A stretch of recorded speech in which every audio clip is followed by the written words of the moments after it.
There's a voice that speaks constantly, and it's easy to mistake it for truth. It shows up when everything is quiet. It replays mistakes. It turns small failures into something personal. And it speaks with so much certainty that questioning it doesn't even cross your mind. Over time, it becomes familiar, and what is familiar begins to feel true. There's a moment most people know too well. Nothing is happening, and yet your mind won't stop. It brings back something you said, something you did, something you wish you could take back. And that voice doesn't just remind you, it judges you. It adds weight. It turns a simple moment into something that feels permanent. And the unsettling part is, you trust it. But the Stoics saw something different. They believed we are not disturbed by what happens, but by what we think about what happens. Which means that voice in your head isn't an authority. It's a narrator, one that can distort as easily as it can guide. And the real danger isn't that the voice exists. It's that you've never been taught how to respond to it. Think about a moment you regret. Not something dramatic, just something small and personal. Maybe you said something awkward. Maybe you delayed something important. Maybe you didn't act the way you wish you had. The moment passed, but your mind didn't. It replayed it, broke it apart, and slowly added meaning to it. What started as something simple became something heavier, something that felt like evidence, as if that one moment said something permanent about who you are. And the more you replayed it, the more convincing it became. No one else needed to criticize you because the voice in your head had already taken over, repeating the same lines with more certainty each time. At some point, it didn't even feel like a thought anymore. It felt like a conclusion, and that's where the real weight comes from. Not what happened, but what your mind decided it meant. There's something subtle happening in those moments that most people never stop to notice. Your mind isn't just remembering events, it's interpreting them, it's shaping them and attaching meaning to them quietly. It takes something temporary and makes it feel permanent. A small mistake becomes a reflection of your intelligence. A missed opportunity becomes a reflection of your worth. A moment of hesitation becomes a reflection of your character, not because those meanings are real, but because your mind fills in the gaps automatically. And once that meaning is attached, it sticks. You don't just remember what happened, you remember what you decided it meant about you. The Stoics understood this deeply. They saw how quickly the mind moves from observation to judgment. One moment you're noticing something, the next you're defining it. And once that definition forms, it begins shaping everything that follows. Your mood shifts, your confidence drops, your actions adjust. All from a single thought that was never questioned. That's why those thoughts feel so convincing.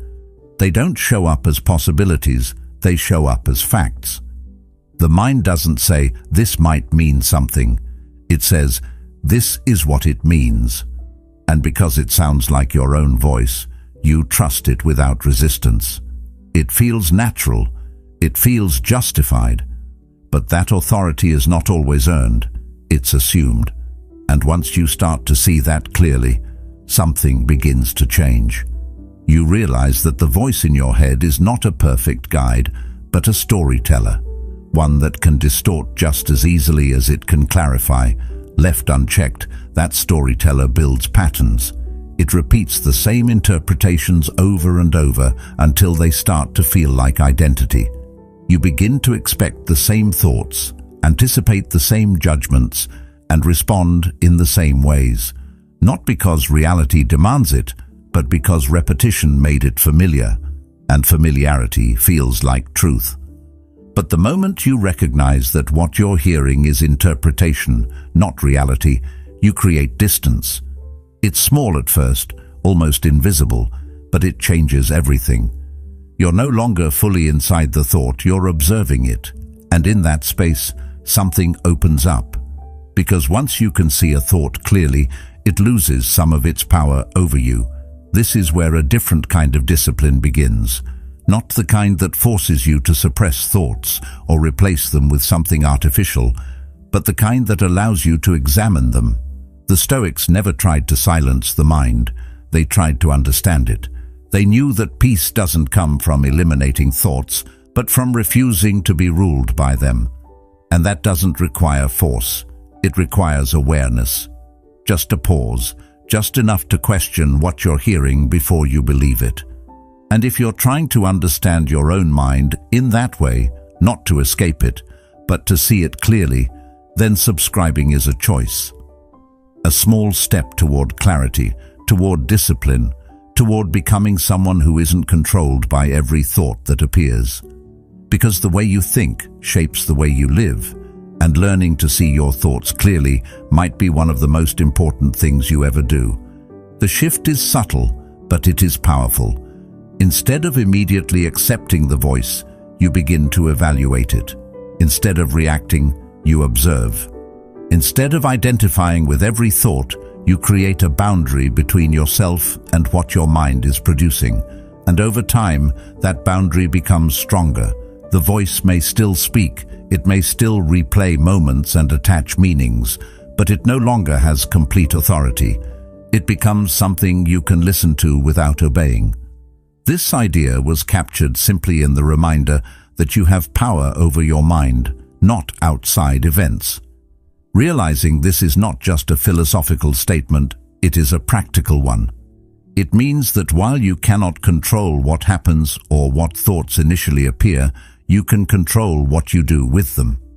You can decide whether to accept them, question them, or let them pass, and that decision, repeated consistently, begins to reshape the relationship you have with your own mind. What once felt overwhelming starts to feel manageable. What once felt like truth starts to feel like possibility. And what once controlled you begins to lose its grip. Not because the voice disappeared, but because you stopped giving it unquestioned authority. You started to see it for what it is, a process, not a verdict. And in that recognition, the weight of those small moments begins to fade. They return to what they always were, temporary events, no longer carrying the burden of exaggerated meaning. Part of the answer lies in how the mind presents its thoughts. Your inner voice does not sound like a suggestion, it sounds like a conclusion. It arrives fully formed, with a tone that feels certain, final, and strangely authoritative. When it says something like, "You are not good enough," or "This will fail," it doesn't feel like a passing idea drifting through your awareness. It feels like something already decided, something already proven. And because it carries that tone, you don't naturally question it. You accept it, not because you've examined it carefully, but because it feels familiar. It sounds like you, and that resemblance alone gives it credibility. Over time, that pattern becomes automatic. A thought appears, it feels true, and you move forward as if it were a fact.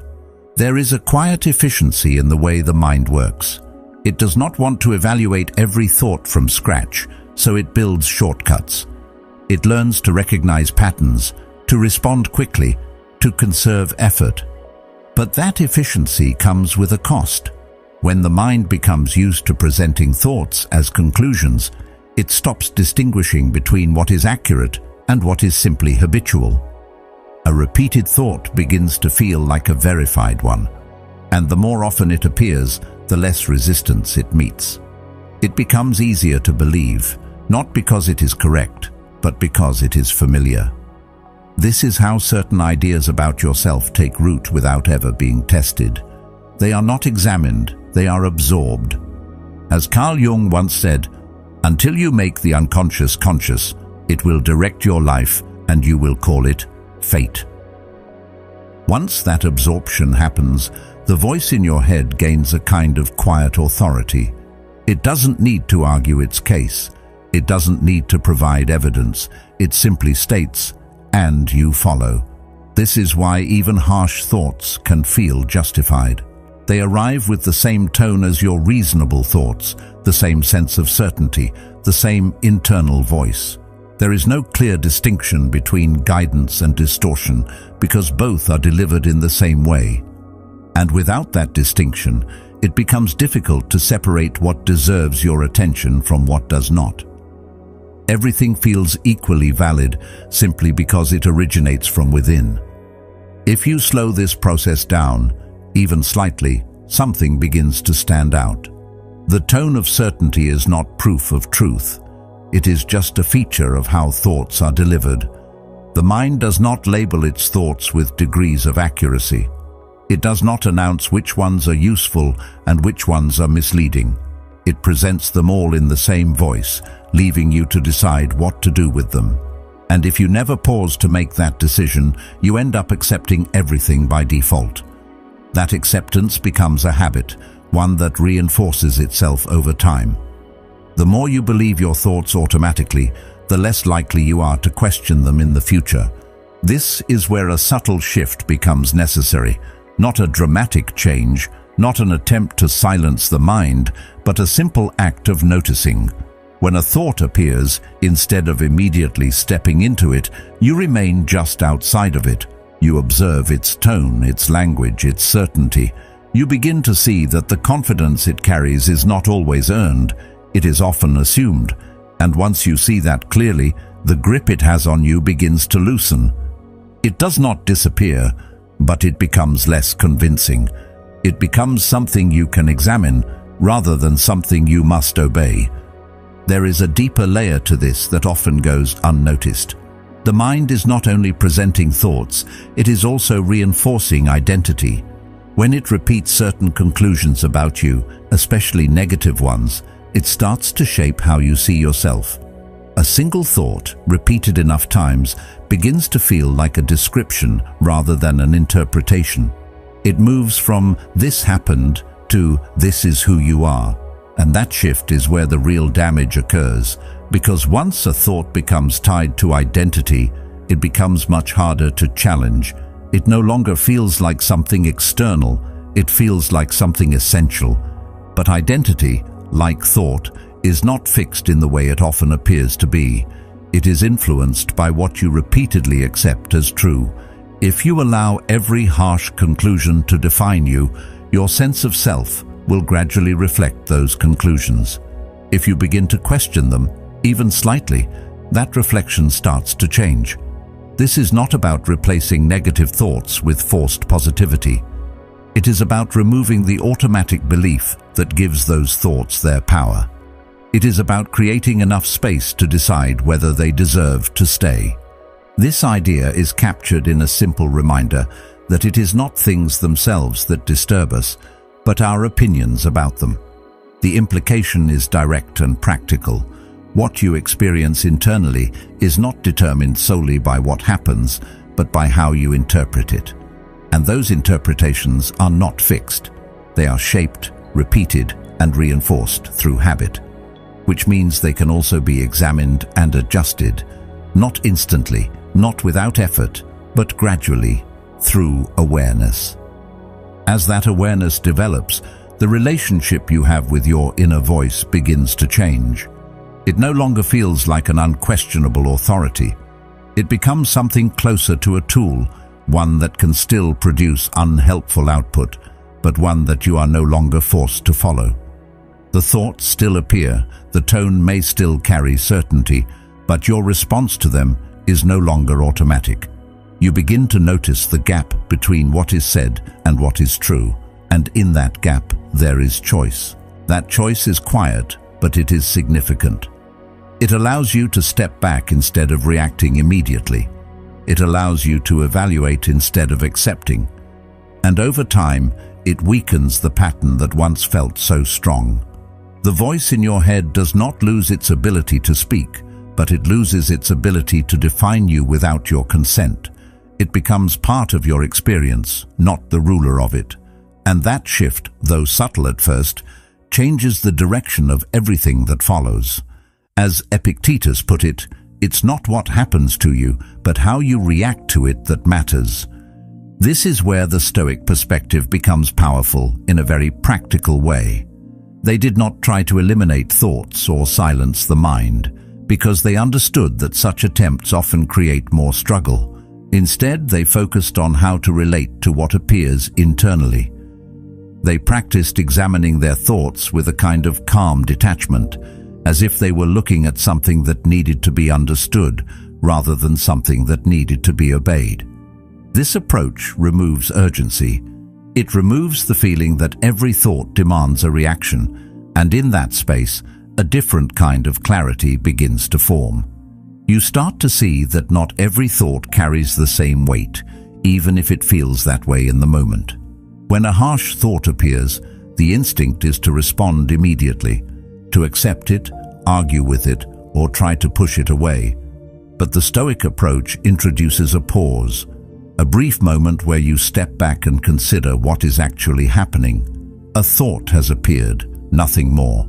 It has not proven itself. It has not justified its presence. It has simply entered your awareness. And in that moment, you have a choice. Not about whether the thought appears, because that is often outside of your control, but about what you do with it once it does. That distinction is subtle, but it is essential. It separates what happens to you from what you participate in. This is where the question of control becomes central, not as an abstract idea, but as a practical filter. When a thought begins to pull your attention, you can quietly examine whether it relates to something you can influence. If it does not, then engaging with it only drains your energy without changing anything. If it does, then the focus shifts away from judgment and toward action. This redirection changes the role of the inner voice completely. It no longer exists to criticize or define you, but to point towards something that can be adjusted or improved. The same mental process that once trapped you in cycles of overthinking begins to guide you toward clarity and movement. This shift is not about becoming passive or indifferent. It is about becoming precise. Instead of reacting to every thought with equal intensity, you begin to allocate your attention more carefully. You start to see that some thoughts are simply noise, repetitions of old patterns that do not require engagement. Others point towards something useful, something that can be addressed through action. The challenge is not to eliminate the noise, but to recognize it for what it is. And that recognition becomes easier the more you practice observing rather than reacting. This idea is captured in the reminder that we have power over our minds, not outside events. The meaning of that becomes clearer as you begin to practice it.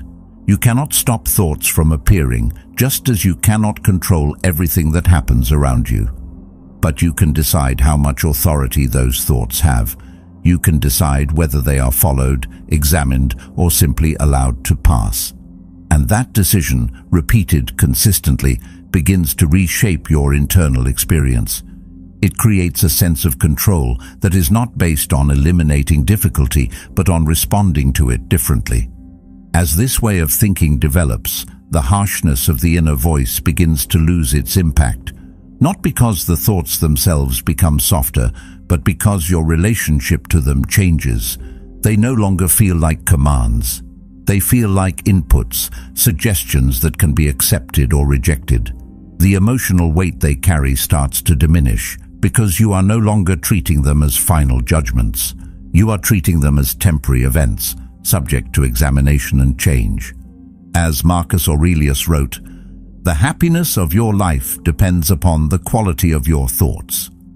Over time, this creates a noticeable shift in how you move through your day. Situations that once triggered long cycles of overthinking begin to pass more quickly. Moments that would have led to self-criticism become opportunities for adjustment instead.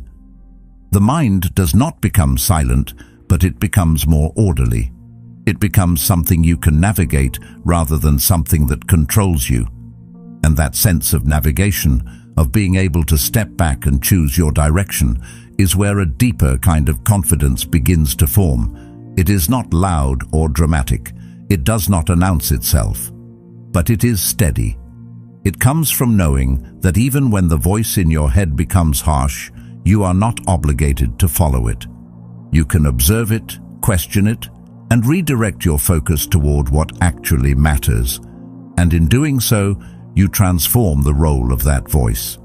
It stops being a source of constant judgment and becomes a tool that, when used carefully, can help you move forward with clarity instead of being held in place by doubt. The reason so many people remain stuck in that cycle is that negativity feels useful, even when it isn't. It gives the impression that you are being honest with yourself, that by pointing out your flaws and mistakes in the harshest way possible, you are somehow becoming better. There is a certain kind of comfort in that harshness, a belief that if you are strict enough with yourself, you will avoid failure, avoid embarrassment, avoid falling short again. It feels like discipline, it feels like responsibility, but underneath that feeling, something else is happening. The constant pressure, the repeated criticism, the relentless focus on what is wrong begins to slow you down rather than push you forward. What seems like effort starts to turn into resistance. The mind convinces you that this approach is necessary. It tells you that without this level of self-criticism, you would become careless, unmotivated, or indifferent.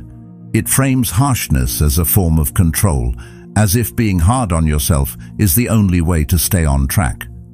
And because of that, letting go of that tone can feel risky.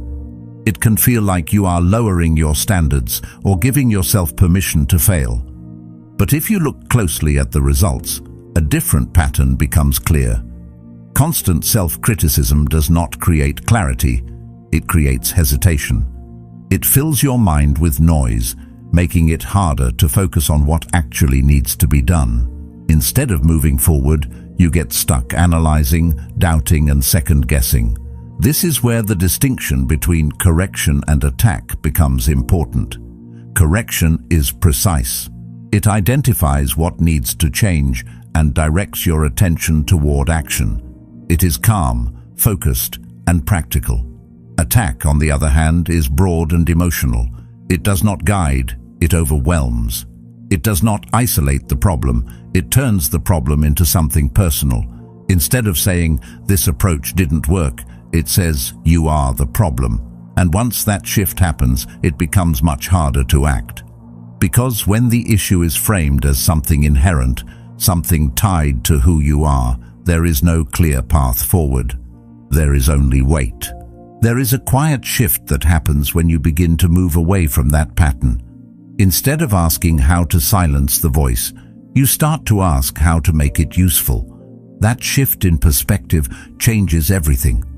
It moves the focus away from control and toward function. The voice does not need to disappear, it needs to become more precise. It needs to stop speaking in generalizations and start focusing on specifics. A useful inner voice does not make broad statements about your worth or your abilities. It points to actions. It identifies what can be adjusted, what can be improved, what can be done differently next time. This kind of precision removes unnecessary emotion from the process. It does not ignore mistakes, but it does not exaggerate them either. It treats them as information rather than as evidence of failure. And that difference, though subtle, has a powerful effect on how you respond. When the focus is on action, movement becomes easier. You are no longer weighed down by judgment, you are directed by clarity. The energy that was once spent on self-criticism becomes available for something more useful, something that actually leads to progress. There is a well-known idea that we suffer more in imagination than in reality, that suffering often comes from the way the mind expands small issues into larger ones, adding layers of meaning that were never there to begin with. When your inner voice is imprecise, it does exactly that. It takes a specific situation and turns it into a general conclusion. It moves from what happened to what it means about you, and in doing so, it increases the emotional weight of the moment. But when the voice becomes precise, that expansion stops. The situation remains what it is, nothing more, nothing less, and that makes it easier to respond to. As you begin to apply this consistently, the results become noticeable. You start to act more quickly because there is less hesitation. You make adjustments without turning them into something personal. You begin to see mistakes as part of a process rather than as something that defines you.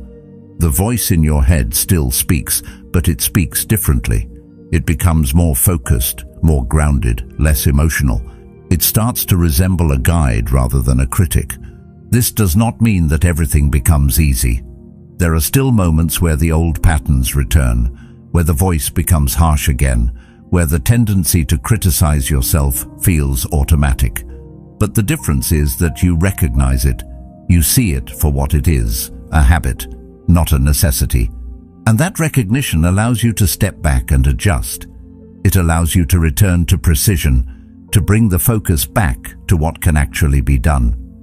Over time, this approach creates a different kind of discipline, one that is not based on pressure or fear, but on clarity and direction. It allows you to hold yourself accountable without turning that accountability into something destructive. It keeps you moving even when things are not perfect, even when mistakes happen. And in that movement, you begin to see that growth does not come from being harsh with yourself, but from being clear with yourself. That clarity changes the relationship you have with your inner voice. It no longer feels like something that holds you back. It becomes something that helps you move forward. And that shift from criticism to direction is what transforms the voice from something that limits you into something that supports you, not by being softer, but by being more useful. Over time, the relationship you have with your inner voice begins to change in a way that is almost unnoticeable at first. There is no clear moment where everything suddenly feels different. Instead, it happens gradually, through small shifts in how you respond, how you observe, and how you interpret what appears in your mind. The same thoughts still come and go, the same patterns still try to repeat themselves, but something about your position in relation to them is no longer the same. You are no longer standing inside every thought, reacting to it as if it were a command. You are standing slightly outside, aware of it, able to see it without immediately becoming it. And that distance, even if it is small, begins to change everything. At first, this change feels subtle.